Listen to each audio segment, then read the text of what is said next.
channel. Let's begin. In previous classes we have already discussed about introduction class of coordinate geometry. Today we will discuss exercise 3.1. Guys, mostly इस exercise को omit कर दिया जाता है. आज मैं इस एक्सरसाइज को आपको कराऊंगी. This exercise is very interesting. So let us continue it. Just take your textbook, read exercise 3.1, page number 53. Question number 1.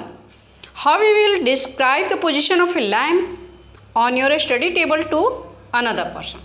Guys, ये क्वेश्चन जो कह रहा है, एक टेबल पर लैम्प रखी हुई है और उसकी पोजीशन को आप किस तरह से डिस्क्राइब करेंगे. ठीक है, तो चलिए इसको देखते हैं. First of all we draw a table here. This is the length of the table and this one is width.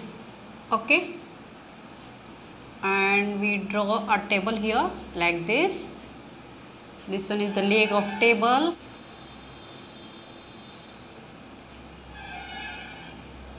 Guys, ये डायग्राम बहुत अच्छा तो नहीं है बट ये समझने के लिए काफ़ी है. चलिए देखते हैं. यहाँ पर जो भी क्वेश्चन में कह रहा है, एक टेबल के ऊपर लैंप रखी हुई है. तो चलिए यहाँ पर एक लैंप हम बनाते हैं.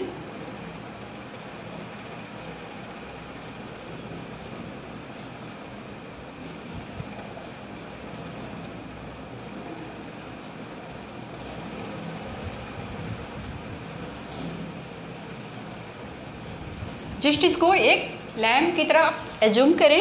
ठीक है, तो यहाँ पर टेबल के ऊपर ये प्लेस किया हुआ है, रखा हुआ है. ठीक है, तो देखिए अब इस लैम्प को देखने के लिए क्वेश्चन में पूछ रहा है आपका कि how you will describe the position, है ना.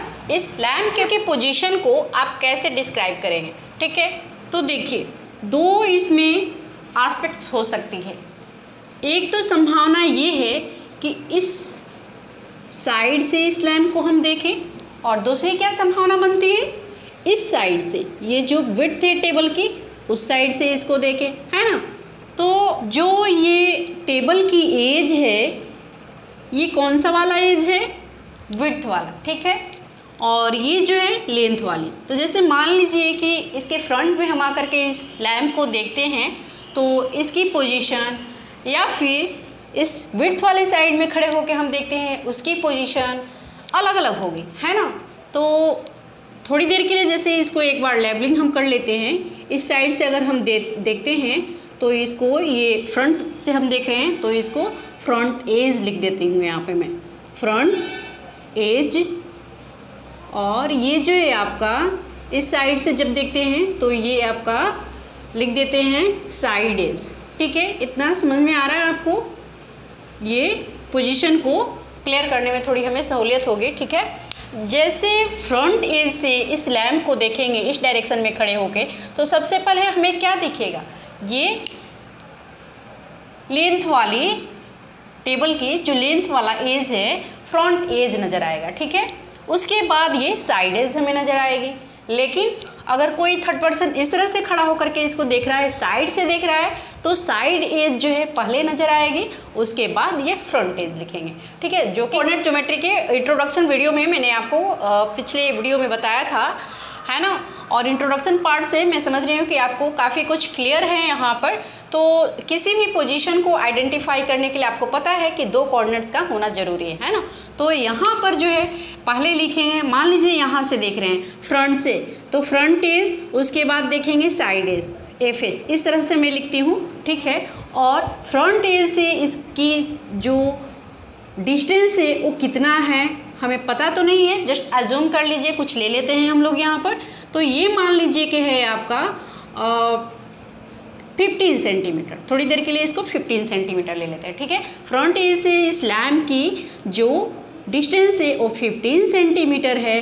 तो फिर यहाँ से अगर देखते हैं इस साइड एज से, तो साइड एज से देखेंगे तो इसकी डिस्टेंस मान लीजिए थोड़ा इस तरह से ये दिख रहा है, और तो यहाँ पर इसको बोलेंगे कि ये है, ऐसे अजम्पशन कर लेते हैं कुछ, मान लीजिए 25 सेंटीमीटर. ठीक है, तो इसकी पोजीशन को आप कैसे लिखेंगे, फ्रंट एंड साइड कोऑर्डिनेट्स दो हैं यहाँ पर, तो क्या हो जाएगा 15, 25. ठीक है ना, यही पोजीशन होगी इस लैम्प की. अगर कोई सेकेंड पर्सन जो कि मैं बोल रही हूँ कि साइड एज से अगर देखता है तो उसके लिए पोजीशन आप कैसे बताएंगे। तो आप बताइए, साइड एज से जब देखते हैं तो क्या लिखेंगे, यहाँ पर एस हो जाएगा पहले और उसके बाद क्या नज़र आएगी, फ्रंट। तो फ्रंट को इस तरह से लिख देते हैं ना। तो साइड में कितना आ रहा है, 25 है, और ये फ्रंट वाले से कितना है, 15 है। तो इस तरह से 25,15।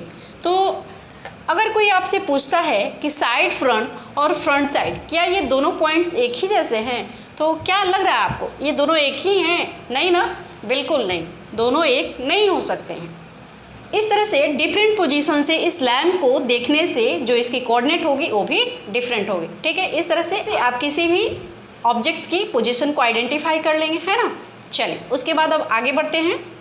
सेकंड क्वेश्चन देखेंगे। यहाँ पर जो सेकंड क्वेश्चन है आपका कुछ इस तरह से है, स्ट्रेट प्लान है ये।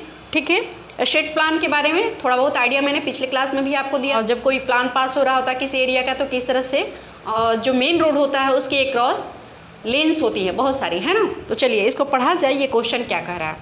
अ city has 2 main roads which cross each other at the centre of the city. ठीक है, शहर में 2 रोड हैं और वो दोनों जो हैं क्रॉस कर रहे हैं जहाँ पे वो शहर का सेंटर है। ठीक है, यहाँ तक। उसके बाद कह रहा है this 2 roads are along the north south direction and east west direction. ये दोनों रोड की आपको लोकेशन बता रहा है कि किस तरह से। एक रोड जो है वो आपका नॉर्थ साउथ डायरेक्शन में है और दूसरा जो है आपका ईस्ट वेस्ट डायरेक्शन में। तो पहले बोर्ड पे हम लोग 2 रोड को शो करने की कोशिश करते हैं। ठीक है, according to question first road is from north to south direction. Okay, just see here, this one is first road and the direction of this road is north to south। आपको पता है इस तरह से जो भी हम क्वेश्चंस करते हैं पेज पे, कॉपी पे, तो उसमें डायरेक्शन को इस तरह से हम ड्रॉ करते हैं अपनी नोटबुक पे। तो साइन कन्वेंशन जो हम लेते हैं इसी तरह से लेते हैं। ऊपर का जो होता है वो नॉर्थ डायरेक्शन होता है, नीचे की तरफ साउथ लेते हैं। ठीक है, चलिए फर्स्ट रोड हो गया। सेकेंड रोड जो है कह रहा है कि ईस्ट वेस्ट डायरेक्शन में। ठीक है, चलिए नेक्स्ट रोड दिखाते हैं, east west direction. This one is east west direction ना, see this one is east and this one is west. और ये दोनों रोड्स जो हैं जहाँ पे क्रॉस कर रहे हैं वो क्या है, सिटी का वो सेंटर है। ये आपका सिटी सेंटर हो गया। ठीक है, आगे बढ़ते हैं, देखते हैं इसमें और क्या कह रहा है क्वेश्चन में। कह रहा है all the other streets of the city run parallel to these roads are 200 apart. इसमें जो भी ये मेन रोड है उसके पैरेलल में बता रहा है कि और भी बहुत सारे स्ट्रीट्स हैं और वो सारे स्ट्रीट्स जो हैं एक दूसरे से 200 अपार्ट हैं। बच्चों एक चीज़ यहाँ पे समझिए, जैसे कोई भी कंस्ट्रक्शन होता है तो वैसे तो जैसे बुक में दिया हुआ 200 अपार्ट दिखाया जा रहा है, तो क्या 200 अपार्ट हम यहाँ पे बोर्ड पे दिखा पाएंगे अपने नोटबुक पे या जो भी कॉपी आप जिस पे कर रहे हैं, तो ऐसा संभव नहीं होता है। ठीक है, तो जो भी बड़ी डिस्टेंस होती है उसको छोटा कर लिया जाता है। तो जहाँ तक मुझे लग रहा है कि इस बुक में भी कुछ इस तरह से टेक्स्ट बुक भी समझ रही है इस बात को, यहाँ पे लिखा हुआ है। देखिए और आगे इसको कैरी ऑन करिए, पढ़िए। तो there are about 5 states in each direction. हर एक डायरेक्शन में 5 स्टेट्स है। पहले तो उसको देख लेते हैं। जैसे नॉर्थ साउथ है तो नॉर्थ साउथ में कितनी स्टेट्स है, 5 है। तो 5 इस तरह से पैरेलल एक दूसरे के हैं, उसको यहाँ पर शो कर लेते हैं। जो भी स्टेट्स हैं 5, 1 2 3 4 एंड 5। गाइस थोड़ा सा यहाँ पे डिस्टेंस और गैप जो है आपको पैरेलल बिल्कुल नहीं नज़र आएगा, बट आप इसको थोड़ा मैनेज करेंगे तो समझना है कि ये पैरेलल ही है। ठीक है, चलिए उसके बाद जो है आपका वेस्ट टू ईस्ट, इसमें है 5 स्टेट्स, वो भी 5 स्टेट्स आपस में क्या है, पैरेलल है। तो वो भी हम लोग यहाँ पर ड्रॉ कर लेते हैं। 1 2 3 4 एंड 5। ठीक है, और इनका नेमिंग भी कर लेते हैं। Street number 1, street number 2, street number 3, street number 4 and street number 5 from north to south direction. Okay, and from west to east street number 1 2 3 4 and 5। Okay, and all these streets are 200 apart from each other. उसके बाद और आगे देखते हैं इसमें क्या कह रहा है। ये जो भी 5 स्ट्रेट्स हैं उसमें कह रहा है कि using 1 centimetre equal to 200 metre.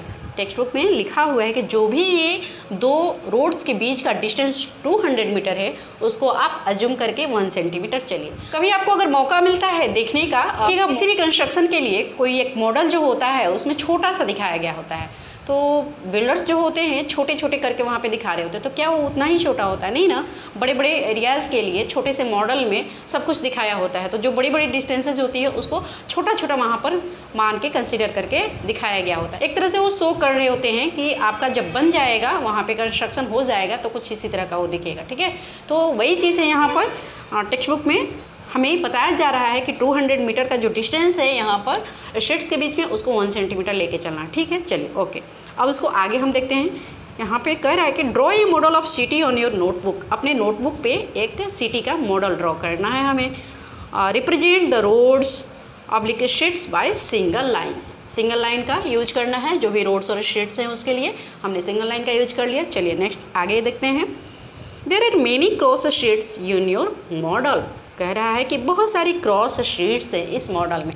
तो देखिए क्रॉस शीट्स क्या होती है, जैसे जहाँ कहीं भी 2 रोड्स जो हैं पैरेलल वाले एक दूसरे को क्रॉस कर रहे हैं, क्रॉस स्ट्रीट बोला गया है। तो इस तरह से यहाँ पर ये जो है आपका एक लिख देती हूँ मैं, यहाँ क्रॉस स्ट्रीट है। इस तरह से बहुत सारे इस मॉडल में आपको क्रॉस स्ट्रीट्स नज़र आ रहे हैं, जहाँ कहीं भी 2 स्ट्रीट्स एक दूसरे को क्रॉस कर रही हैं। All this points are cross streets. Okay, आगे देखते हैं। A particular cross street is made by 2 streets, one running in north-south direction and another in east-west direction. जैसे देखिए अभी फर्स्ट क्वेश्चन हमने किया था तो लैंप वाला था, उसमें हमें दिया हुआ नहीं था, है ना, कि किस पोजीशन से हमें देखना है। तो आंसर जो है हर एक बच्चे के लिए अलग अलग हो सकता है। कोई उसकी पोजीशन को फ्रंट साइड से देख सकता है, कोई उसकी पोजीशन को साइड एज से देख सकता है ना। तो डिफरेंट डिफरेंट पोजीशन से जो कोई भी उसको देखेगा उसके आंसर डिफरेंट डिफरेंट आएगी, कोई फिक्स उसका आंसर नहीं है। उसी तरह से यहाँ पर देखिए फिक्स किया हुआ है। ठीक है ना, जो क्वेश्चन है इसमें ये क्वेश्चन ही कह रहा है कि हमें किस तरह से आगे बढ़ना है। जो कह रहा है कि पहली जो स्ट्रीट है, one running in the north south direction and another in east west direction. पहली जो स्ट्रीट है नॉर्थ साउथ डायरेक्शन में रन हो रही है और दूसरी जो है कह रहा है वो आपका ईस्ट वेस्ट डायरेक्शन में रन हो रही है, जो कि हमने पहले यहाँ पर शो कर दिया है। ठीक है, अब उसके बाद देखते हैं। कह रहा है each cross street is refer to in the following manner. देखिए अब यहाँ पर ये आपको मैनर भी बता रहा है कि किस तरह से आपको चलना है। ठीक है, देखिए कह रहा है if the second street running in the north south direction, north south direction second street and fifth in the east west direction, fifth east west direction. ठीक है, ये पांचवी, ये जो पांचवी है वो कह रहा है east west direction. Fifth one जो स्ट्रीट है इसका direction from east to west. ठीक है, और सेकेंड वन स्ट्रीट के लिए नॉर्थ टू साउथ। यहाँ तक समझ में आ गया आपको। चलिए अब आगे देखते हैं इन दोनों स्ट्रीट्स के बारे में यहाँ पे। और आगे देखिए लिखा हुआ है मीटेड सम क्रॉसिंग। फिर से क्वेश्चन को आप अच्छे से पढ़ लीजिए एक बार और देखिए। यहाँ पर मैं स्टार्ट कर रही हूँ। Each cross street is refer to in the following manner if the second street running in north south direction and fifth in east west direction, fifth in east west direction meet at some crossing, then we will call this cross street 2, 5। ठीक है, जहाँ पर cross street बन रही है उसको 2 और 5 कहा जा रहा है। तो second street from north to south यहाँ पर ये रहा, और fifth street from east to west, तो ईस्ट टू वेस्ट तो ये रहा। तो इस तरह से कौन सा वाला हो गया स्ट्रीट, ये वाली स्ट्रीट हो गई। मैं थोड़ा सा इसको डार्क करके दिखा रही हूँ। यहाँ पर देखिए ये रही सेकेंड स्ट्रीट रही और फिफ्थ स्ट्रीट रही, ये रही। क्लियर है, ये दोनों जहाँ पर मीट हो रही हैं that is the cross street. और इसके लिए यहाँ पर ये 2, 5 इस तरह से लिख देंगे जहाँ पर भी क्रॉस स्ट्रीट हो रही है। ठीक है, चलिए कह रहा है कि यूजिंग दिस कन्वेंशन फाइंड, इसी कन्वेंशन का यूज करना है आपको। किस तरह से चल रहे हैं, जहाँ कहीं भी 2 लाइन्स कट हो रही और जहाँ कहीं भी स्ट्रेट लाइन कट हो रही है उसको इस तरह से हम मार्क कर देंगे। अब इसी साइन कन्वेंशन को यूज करते हुए हमें और आगे बढ़ना है। देखिए क्वेश्चन में और क्या कह रहा है, just see here, using this convention find how many cross streets can be refer to as 4 3। क्या लिखा हुआ है, 4 3 पहला है, ठीक है। चलिए देखते हैं इसको, 4 और 3। देखिए यहाँ पर थोड़ा मैं डिफरेंट कलर का यूज करूँगी ताकि आपको और अच्छे से क्लियर हो जाए। जो यहाँ पर दिया हुआ है फर्स्ट वन जो क्वेश्चन में है वो 4 और 3 दिया हुआ है। मैं यहाँ पर इस तरह से रेड से लिख रही हूँ, यहाँ पर मार्क भी रेड कलर से करूँगी, ठीक है। देखिए तो 4 जो है जैसा कि स्टार्टिंग में चल रहे थे, कैसे चल रहे थे, नॉर्थ टू साउथ चल रहे थे। तो 4 जो हो गया, क्या हो गया आपका, यहाँ पर 2 5 जो है मैं पहले से जिस तरह से हम लोग चले थे जैसा कि बुक में बताया गया है उसको मैं यहाँ पर मार्क कर देती हूँ, ठीक है। 2 के इस तरह से चल रहे थे, नॉर्थ साउथ चल रहे थे, यहाँ पर लिख देती हूँ नॉर्थ साउथ। और सेकेंड वन कैसे चल रहे थे, ईस्ट वेस्ट चल रहे थे, है ना। तो ये ईस्ट वेस्ट हो गया, ओके।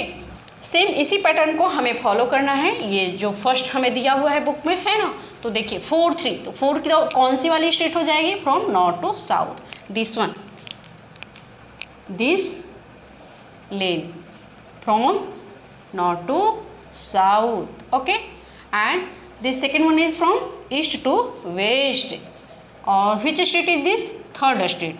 तो यहाँ से काउंट करेंगे 1 2 3, this street from east to west, okay, and this crossing point is called cross street, है ना। और यहाँ पर हम इस तरह से लिख देंगे 4 3। तो इस तरह से कौन सी वाली हमें मिली, ये क्रॉस स्ट्रेट मिली। नेक्स्ट जो है आपका वो है how many cross streets can be refer to as 3 4। चलिए 3 4 वो भी देख लेते हैं। ये आपका पहला था, ठीक है, और दूसरा जो है आपका 3 4 है, ठीक है, 3 4। इसको मैं इस तरह से यहाँ पे ग्रीन से मार्क कर रही हूँ ताकि आपको क्लियरली आइडेंटिफाई हो, है ना। चलिए इसको भी देखा जाए तो 3 जो है वो हम लोग कैसे चलेंगे, फ्रॉम नॉर्थ टू साउथ चलेंगे, है ना।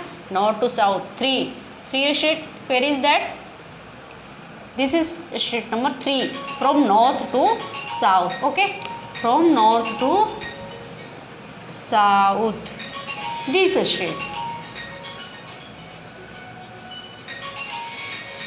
थोड़ा यहाँ पर ड्रॉ करने में मेरी पेन जो है इधर उधर हो जा रही है, ग्राफ पे जब करेंगे तो क्लियर रहेगा। और सेकंड जो है आपकी स्ट्रेट 4 नंबर स्ट्रेट कैसे चलेंगे, ईस्ट से वेस्ट चलेंगे। तो ईस्ट से वेस्ट चलते हैं, 4 नंबर स्ट्रेट कौन सी है, 1 2 3 4, दिस वन। तो from east to west like this. तो ये दोनों जो ग्रीन वाले स्ट्रेट्स हैं कहाँ पे कट कर रही है, यहाँ पे कट कर रही है। तो ये जो हो गया आपका ये क्रॉस स्ट्रेट हो गई। यहाँ पर लिख देते हैं इस तरह से 3 4, ठीक है। तो आपको इस तरह से गाइज मैं उम्मीद करती हूँ कि समझ में आपको अच्छे से आ रही होगी। ये आपको इस तरह से किसी भी तरह का कोई भी पोजीशन फाइंड आउट करने के लिए दिया रहेगा तो मैं समझती हूँ कि आप इसको आसानी से ड्रॉ कर लेंगे, ठीक है। आपको इस तरह से कोऑर्डिनेट ज्योमेट्री का एक्सरसाइज 3.1 कैसा लगा वीडियो, ये मुझे बताएं। पे नए हैं तो सब्सक्राइब भी कर लें, साथ ही वीडियो को अपने फ्रेंड्स और अदर सहपाठियों तक भी पहुंचाएं, सारे स्टूडेंट्स इस वीडियो का लाभ उठा सके। सब इसी तरह से कोऑर्डिनेट ज्योमेट्री को कंटिन्यू करेंगे। नेक्स्ट वीडियो में मिलूंगी मैं आपको लेकर के एक्सरसाइज 3.2 को। इसी तरह से चैनल पे आप बने रहें एंड वीडियो को लाइक सब्सक्राइब करते रहें and also do support in women empowerment. Thanks for watching.